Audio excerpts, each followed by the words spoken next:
Shalom, kepada yang terhormat Bapak Bina dan Ibu Maria selaku penguji 1 dan penguji 2, juga saudara-saudara seiman di dalam Yesus Kristus. Saya bersyukur saat ini saya diberi kesempatan untuk membawakan firman Tuhan kita pada hari ini.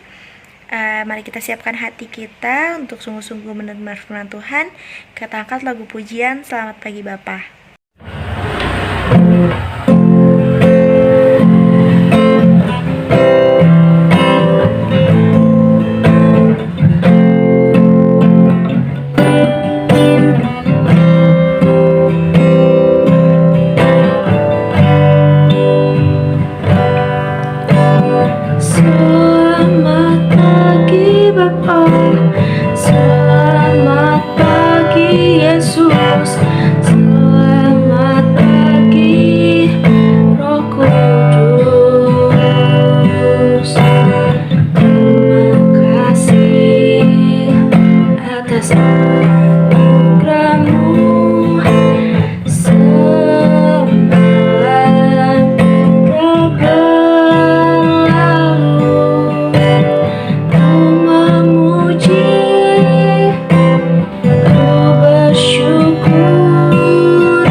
Mari kita bersatu di dalam doa.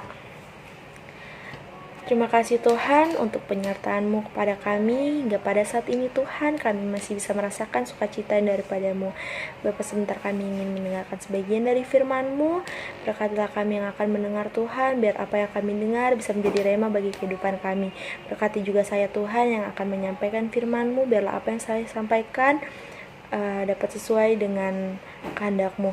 Segala dosa dan kesalahan kami Bapa, kiranya ampuni supaya kami layak menerima berkat yang daripada-Mu.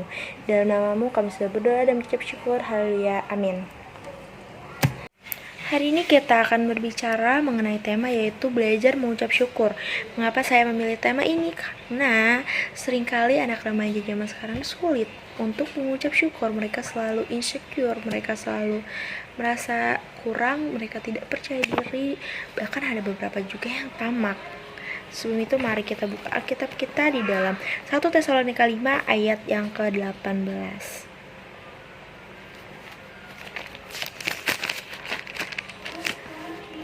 1 Tesalonika 5 ayat yang ke-18 berkata, mengucap syukurlah dalam segala hal, sebab itulah yang dikehendaki Allah di dalam Kristus Yesus bagi kamu. Ayat ini mengatakan bahwa Allah menghendaki kita untuk selalu mengucap syukur senantiasa di dalam Yesus Kristus. Selanjutnya kita buka Efesus 5 ayat yang ke-20.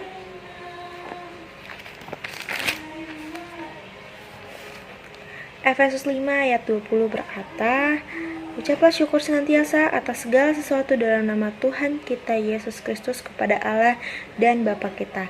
Saudara-saudara, di dalam ayat ini dikatakan ucap syukur senantiasa. Artinya senantiasa itu adalah dalam setiap waktu. Malam hari kita mengucap syukur, pagi hari kita mengucap syukur, siang hari kita mengucap syukur, sore hari kita mengucap syukur. Di setiap waktu kita selalu mengucap syukur. Juga di ayat ini dikatakan atas segala sesuatu. Teman-teman, kalau tadi artinya adalah waktu, maka segala sesuatu ini diartikan sebagai kondisi. Saat kita mengalami rasa sedih, kita harus bersyukur. Saat kita mengalami rasa bahagia, kita harus bersyukur. Bahkan saat kita kecewa, kita harus senantiasa bersyukur, teman-teman. Selanjutnya, mari kita buka Filipi 4 ayat yang ke-6.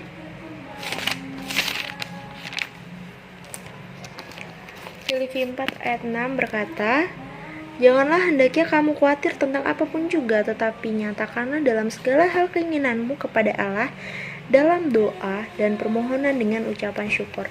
Saudara-saudara, saya sangat percaya ada kuasa di dalam ucapan syukur. Mari kita lihat Yesus. Yesus selalu mengucap syukur untuk melakukan mukjizat-mukjizatnya. Saat Yesus melakukan mukjizatnya kepada Lazarus yang sudah mati, Yesus mengangkat kedua tangannya lalu berkata, "Bapa, aku mengucap syukur karena Engkau telah mendengarkan aku." Juga saat Yesus membagi makan 5.000 orang hanya dengan 5 roti dan 2 ikan, Tuhan Yesus mengangkat tangannya lalu mukjizat itu terjadi dalam pelayanannya. Saudara-saudara, jika kita sadari keterlibatan Tuhan dalam usaha kita membuat hasil berlipat ganda, jika kita mampu untuk menghasilkan 10, maka kerja sama Tuhan, maka jika Tuhan ikut turut tangan dalam usaha kita akan menghasilkan 1.000 bahkan bisa lebih loh, teman. Saudara, saya mau beri 3 tips bagaimana agar kita bisa dengan mudah bersyukur dalam segala sesuatu. Yang pertama itu adalah percaya akan kebaikan Allah. Teman-teman, hidup kita ini diatur oleh Tuhan, hidup kita ini dipegang oleh Tuhan. Mari kita buka Yeremia 29 ayat yang ke-11.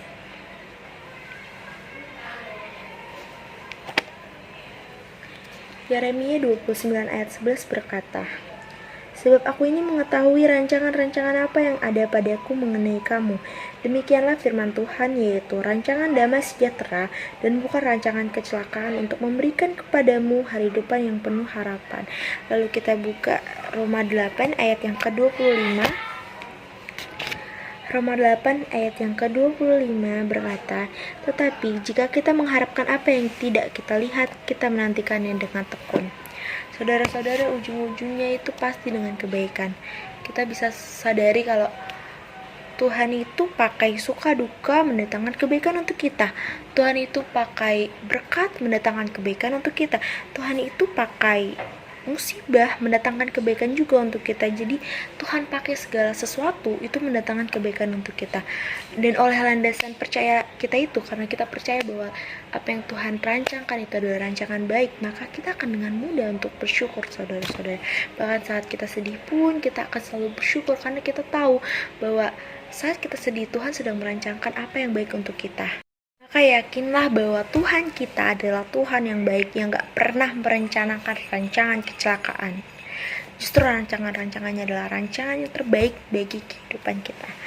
Lalu tips yang kedua adalah bandingkan keadaan kita dengan keadaan yang terburuk.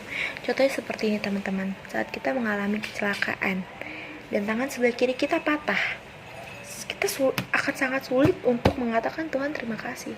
Justru kita akan lebih mudah untuk mengeluh, Tuhan kenapa? Padahal teman-teman, tanpa kita sadari, kita bisa dengan mudah mengatakan, Tuhan terima kasih karena ternyata tangan kanan saya selamat, saya bersyukur. Semudah itu, teman-teman. Tips yang ketiga adalah belajar untuk melihat ke bawah. Saudara-saudara, seringkali kita tidak bersyukur karena kita selalu membanding-bandingkan diri kita dengan apa yang ada di atas, tanpa melihat masih banyak orang yang di bawah kita. Justru dengan kita membanding-bandingkan dengan yang di atas, itu hanya akan menimbulkan rasa iri hati, rasa benci. Coba kita sesekali melihat ke bawah. Contoh seperti ini, saudara-saudara. Saat kita punya handphone Android, kita seringkali membanding-bandingkan diri kita dengan orang yang mungkin mempunyai handphone iPhone. Padahal tanpa kita sadari ada banyak sekali orang yang bahkan tidak mempunyai handphone.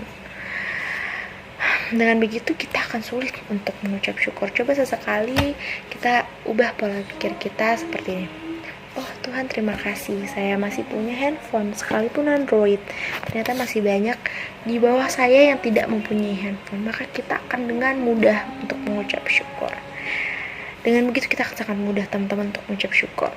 Jadi intinya adalah tetap andalkan Tuhan dalam segala kegiatanmu, dalam segala aktivitasmu, maka kamu tidak akan pernah merasa kekurangan. Tuhan. Saudara-saudara, sekarang saya akan membawa kita ke dalam topik yang mungkin agak menyinggung remaja zaman sekarang, yaitu mengubah insecure menjadi bersyukur. Teman-teman pasti di antara kita nggak sedikit, bahkan mungkin semuanya pernah ngalamin yang namanya insecure, ngerasa nggak pantas, ngerasa nggak berguna, ngerasa buruk, ngerasa selalu berkekurangan. Padahal saudara-saudara, insecure itu adalah musuh terbesar kita loh. Karena insecure itu nggak akan pernah bikin kita maju. Justru insecure itu bikin kita sebaliknya. Insecure itu cuma bisa bikin kita jatuh. Insecure itu cuma bisa ngerasa kita down. Sekarang coba kita renungkan, Tuhan itu menciptakan kita dengan kelebihan dan kekurangan yang berbeda-beda teman-teman.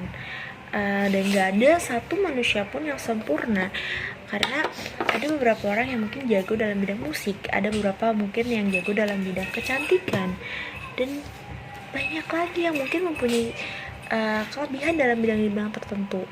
Tapi semua pasti ada kekurangannya. Mungkin ada beberapa orang yang jago dalam bidang musik, tapi mereka lemah dalam bidang bisnis.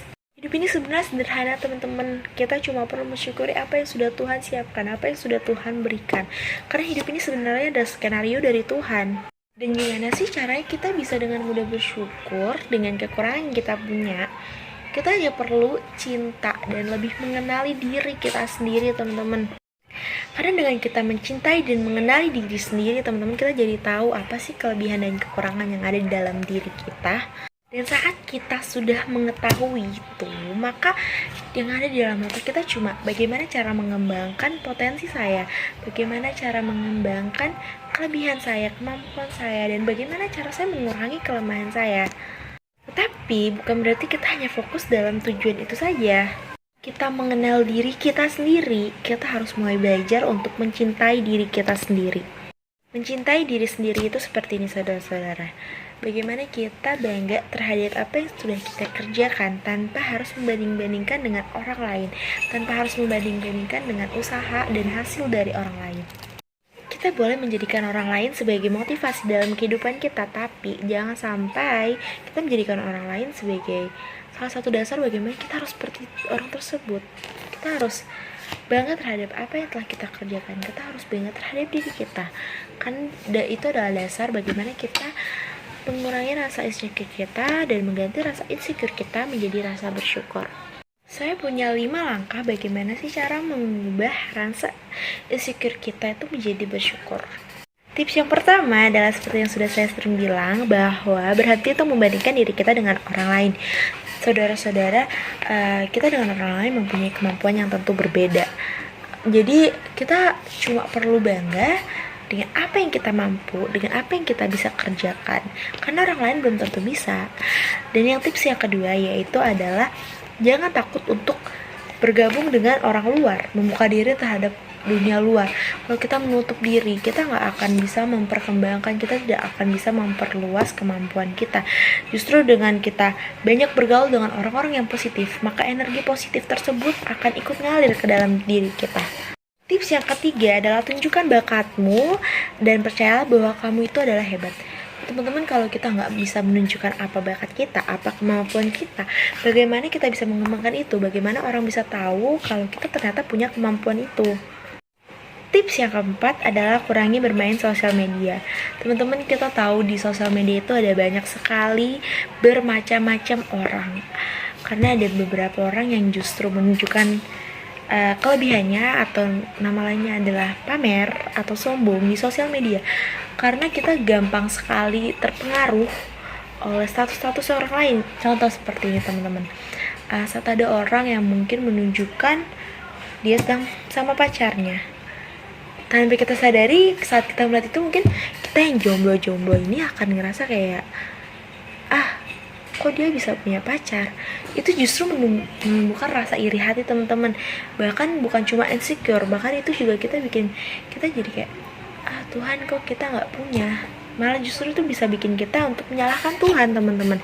Jadi saya rasa untuk mengurangi bersosial media itu adalah salah satu cara yang sangat bermanfaat, karena di sosial media itu isinya belum tentu semuanya positif, teman-teman. Sepintar-pintarnya kita untuk menarik berita-berita yang positif dari sosial media.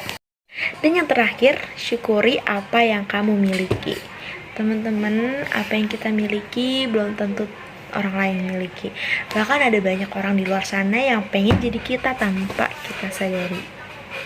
Nah, itu tuh tadi ada 5 langkah bagaimana cara mengubah rasa insecure kita menjadi rasa bersyukur. Teman-teman, kita harus sadar bahwa kita adalah orang yang berguna, kita adalah orang yang penting, kita adalah orang yang sudah dirancang Tuhan sebagaimana rupa. Jadi kita tidak boleh insecure, kita tidak boleh selalu merasa kurang, kita tidak boleh selalu merasa tidak percaya diri, karena Tuhan sudah menciptakan kita seperti ini. Kita ini adalah rancangan Tuhan, teman-teman. Jadi senantiasa selalu bersyukur, kurangi rasa insecure.